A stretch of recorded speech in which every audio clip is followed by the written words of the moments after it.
Accounting cycle. क्या बोलते हैं उसको? Accounting cycle. अब साइकिल क्या होता है? साइकिल क्या होता है? जहाँ से हम स्टार्ट होते हैं वहीं पर हमारा एंड होता है, लेकिन रीस्टार्ट फिर से वहीं से हो जाते हैं। Cycle never ends. साइकिल जो है कभी ख़त्म नहीं होता है। तो हमारा अकाउंटिंग का जो साइकिल होता है, जिसको हम अकाउंटिंग साइकिल बोलते हैं, वो स्टार्ट होता है। कहाँ से स्टार्ट होगा? नॉर्मली डीलिंग से होगा, ट्रांजैक्शन से होगा, आपकी बिजनेस की एक्टिविटी से होगा। तो सबसे पहले क्या स्टार्ट होता है? आपका ट्रांजैक्शन।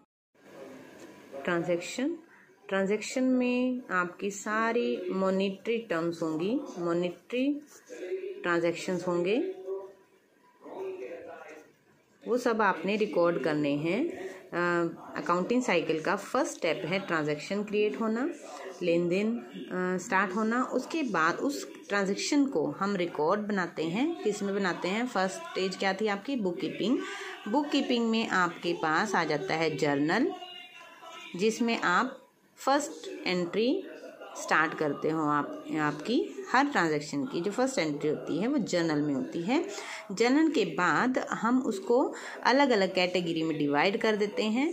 जैसे कि राम नाम की किसी पर्सन के साथ आपकी डीलिंग साल में पता नहीं कितनी बार हुई, तो वो डीलिंग जो है मतलब डेट के अकॉर्डिंगली तो आपकी जर्नल में रिकॉर्ड हो गई है। उसके बाद आप उसकी एक डिटेल तैयार करेंगे अलग अलग अकाउंट्स की, अलग अलग कैटेगरी की।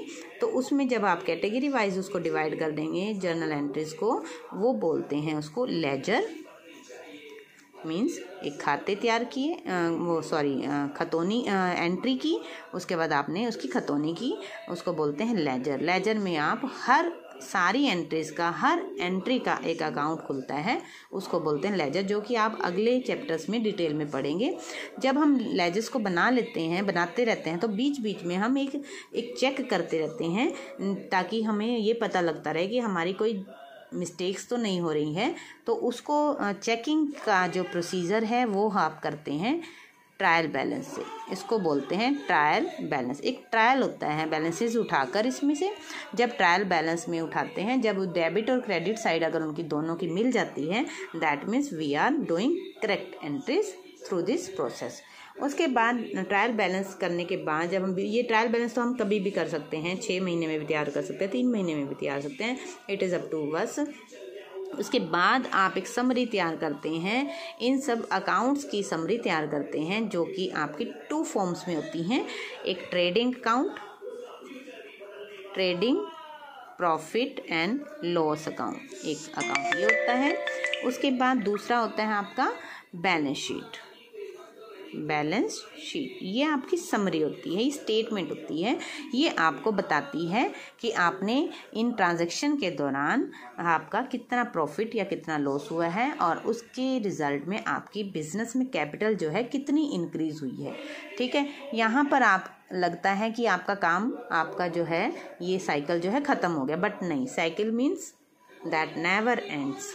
तो आपके पास पैसा आ गया, आपने कमा लिया, आपकी कैपिटल बढ़ गई, तो इट डजंट मीन कि अब हम बिज़नेस बंद कर देंगे। हम अपने बिजनेस को आगे कैरी फॉरवर्ड करेंगे, तब आपके फिर से ट्रांजैक्शन स्टार्ट हो जाते हैं, फिर से नेक्स्ट ईयर आपका लेन देन स्टार्ट हो जाता है, जिसको बोलते हैं हम accounting cycle. One more thing is here between transaction, journal and ledger, वो होता है आपका books of original entries. Books of original entry, इसमें आपकी बुक्स तैयार होती हैं जब आप इतना काम करते हो। इसके बाद आपकी बुक्स तैयार होती हैं, जैसे कि first book name is cash book. Means अगर आपने कैश से रिलेटेड सारी एंट्रीज जो हैं आपने बजाय जर्नल के करने के, आपने उसकी अलग से बुक तैयार की है, तो आप डायरेक्टली उसके अंदर हम एंट्रीज करते हैं, जिसको बोलते हैं कैश बुक। तब हमें अलग से इसमें अकाउंट खोलने की जरूरत नहीं पड़ती।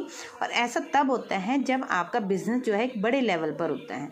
बड़े लेवल पर जब बिजनेस होगा तो आपकी कैश की ट्रांजैक्शन भी बहुत ज़्यादा होंगी, आपकी परचेज़ की ट्रांजैक्शन भी बहुत ज़्यादा होंगी, आपकी सेल्स की ट्रांजैक्शन भी बहुत ज़्यादा होंगी। आपकी अगर परचेज़ ज़्यादा है तो परचेज़ रिटर्न भी ऑब्वियसली होंगी, मतलब आपका कुछ माल खरीदा हुआ वापस भी जा सकता है पसंद ना आने पर। इसी तरह आपकी सेल्स की रिटर्न भी हो सकती हैं, काफ़ी बार होंगी।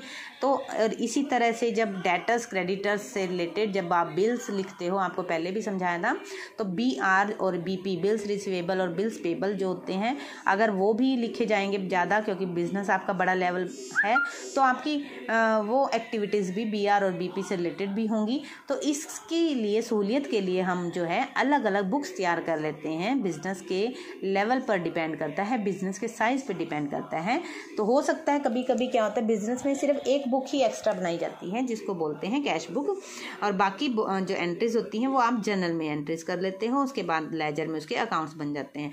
बट अगर आपने और अलग अलग बुक्स भी आपने तैयार करनी है, जैसे कैश बुक, परचेजेस ज़्यादा हैं तो परचेज बुक, और सेल्स ज़्यादा हैं तो सेल्स बुक मीन्स, और अगर परचेज है तो परचेज रिटर्न बुक, सेल्स है तो सेल्स रिटर्न बुक, और BP ज़्यादा है या BR ज़्यादा है तो बिल रिसीवेबल बुक्स और बिल्स पेबल बुक। ये सब आपकी बुक्स होंगी, नॉट अकाउंट्स। और जो भी एंट्री इनसे रिलेटेड नहीं होगी, that will be entered in journal, then that journal will be called journal proper.